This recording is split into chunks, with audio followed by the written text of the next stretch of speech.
good shot of my cat's butt. Come on, cat.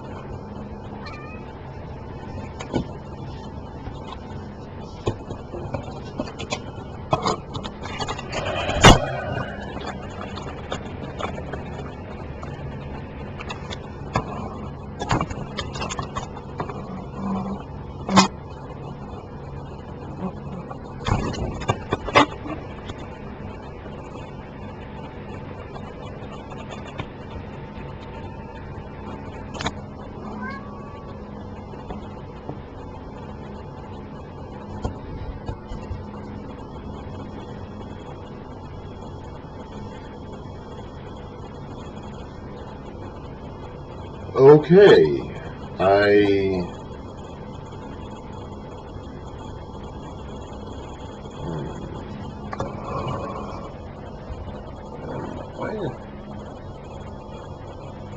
oh, I'm just trying to get used to a new...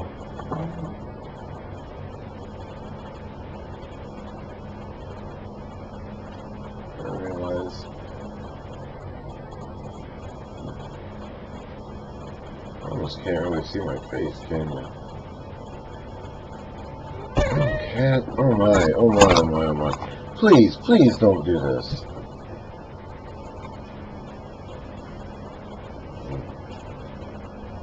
Well, this is still going to require...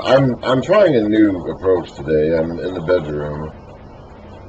I've been actually wanting to do these videos from here, from the beginning. When I do my usual readings, I usually do it in here. This is where I normally do it, where I'm much more comfortable and at ease doing it. I am going to have a problem with the cats, though. They're going to want to knock over that camera. I'm sitting out there on the desk, pretty unprotected. And I'm not going to close the door on myself to keep them out of the bedroom, because it gets really stuffy in here if I do that. So I'm just going to have to kind of condition them not to bother the camera while it's sitting out on the desk, or period. So we'll see. I'm not crazy so far about my early preliminary results here. My face is too much in shadow. It looks kind of weird, at least from what I'm seeing on my little screen up here. So I'm not crazy about that. I have an extra lamp, or I could get an extra lamp, and I might try to set it up somewhere so there's a light source somewhere in front of me that helps to keep my face from being so much in the shadow. I have a dome light right above me. So we'll see. I'm going to go ahead and do it this way for today, and we'll have to fiddle with it. I don't really like the way my face looks. I'm too much in the shadows, but I wanted to be doing the videos from the bedroom basically from the beginning. Again, I normally do my readings back here every day, and it's much more accessible.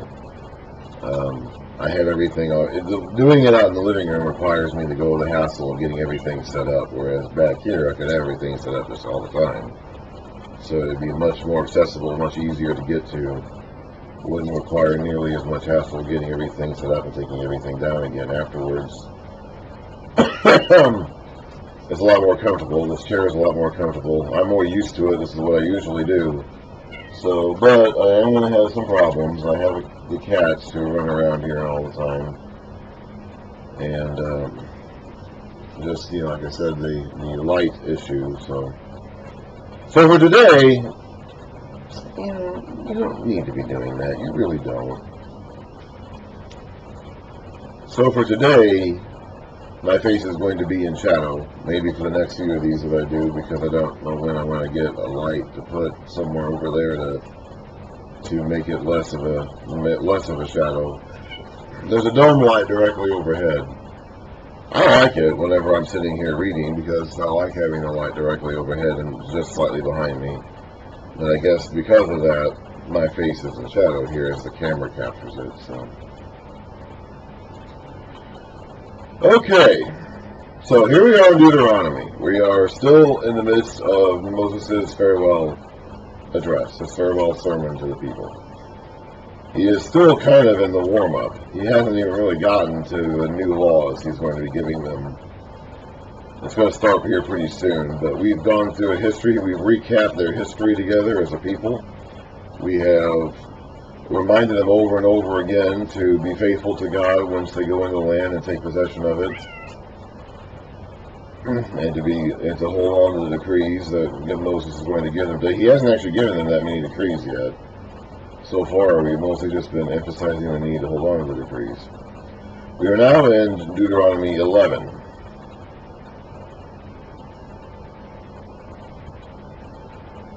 Love the Lord your God, and keep his requirements, his decrees, his laws, and his commands always. Remember today that your children were not the ones who saw and experienced the discipline of the Lord your God. It's so annoying. It's so annoying. His majesty, his mighty hand, his outstretched arm, the signs he performed and the things he did in the heart of Egypt, both the Pharaoh king of Egypt and to the whole country, what he did to the Egyptian army, to its horses and chariots, how he overwhelmed them with the waters of the Red Sea, or the Sea of Reeds, as they were pursuing you, and how the Lord brought lasting ruin on them. So even to the day now, 40 plus years later, then Moses is speaking to them, Egypt is still in ruins. Egypt will not recover from their calamities for another couple of centuries. Egypt is in the dark period of its history right now. It's being overrun by invaders from the west, the south, and the east. The Libyans from the west, the Ethiopians from the south, the Amalekites from the east. There are multiple dynasties reigning in Egypt as multiple ruling families vie for the throne in multiple capitals. This is the second intermediate period in Egypt's history, and they are not going to get straightened out and reestablish firm control over their own country until close to the days of the Israelite monarchy. So that's a ways from now still. So they've still got a couple hundred years of hardship and difficulties left. They enslaved the Israelites for 100 plus years, and now they're going to be enslaved by other peoples for a while. By the way, as he's saying here, all these things were done as signs to the people. They were meant to be seen. They were meant to prove in the presence and power of God with the people. And they were meant to remove all doubt. And guess what? They didn't remove all doubt.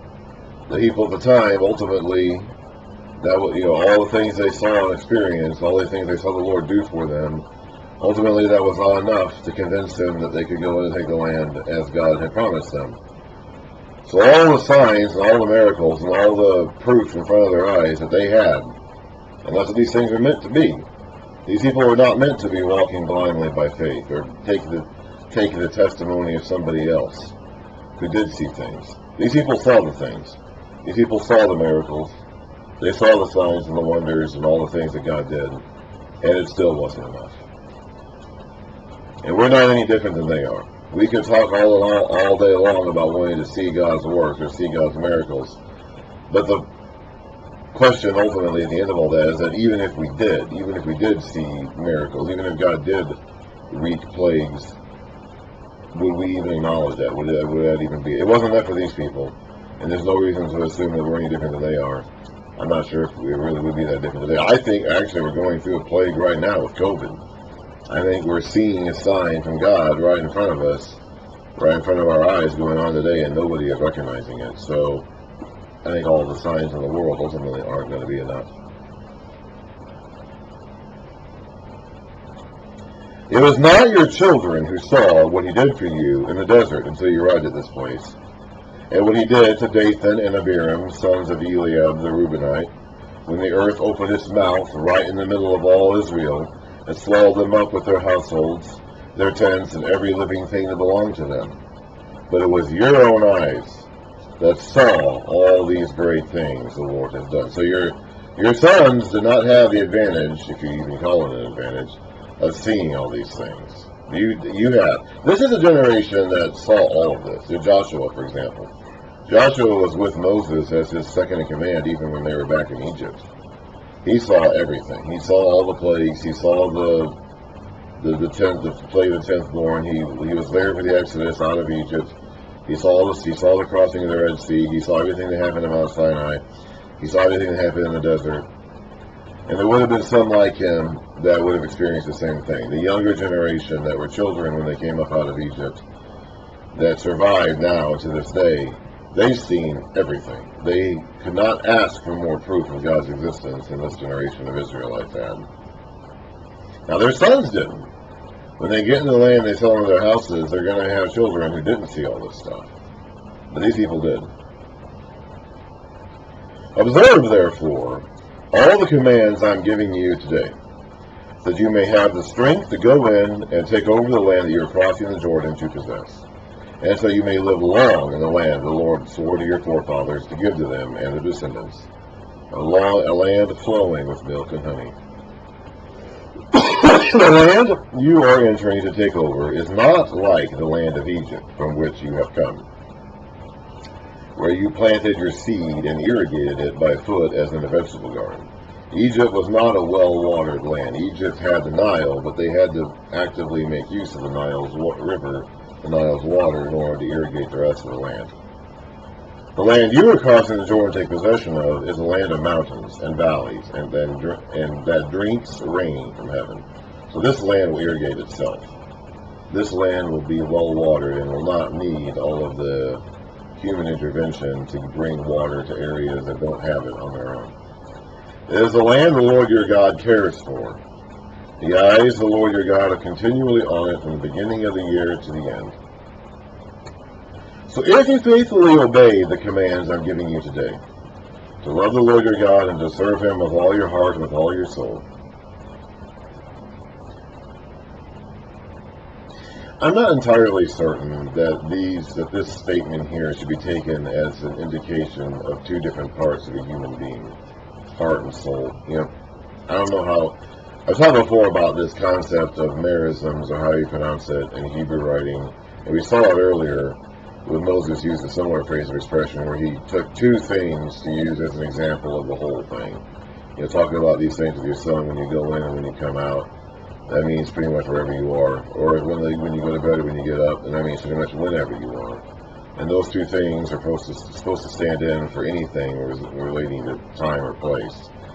Heart and soul could be the same thing here. These are two things that could just be referring to your entire being. These two aspects of humanity, of your human being, could be used here as a merism to stand for the entire person. I'm not sure how literally we should take that, as though these are what the parts of a man are. I don't know. I really don't.